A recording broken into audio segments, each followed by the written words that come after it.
శ్రీమాత్రే నమః. సౌందర్యలహరి శ్లోకం 16.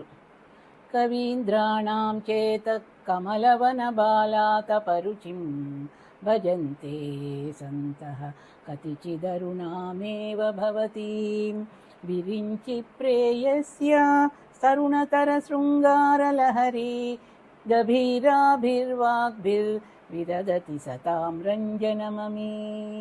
ఓ జగన్మాత, ఉదయకాలపు లేత ఎండ ఎలా పద్మములను వికసింపచేస్తాయో అలాగే మనసులనడి పద్మములకు వికాసము కలిగించుని అరుణరంజిత లేత కిరణాలను ఏ కవిశ్రేష్ఠులు మహాత్ములు సేవిస్తారో వారు బ్రహ్మ యొక్క ప్రేయసియగు సరస్వతీదేవి అనుగ్రహము పొంది మంచి వాక్పటుత్వము గంభీరములైన వాక్కులతో సభలలో అందరినీ రంజింపచేయగలరు.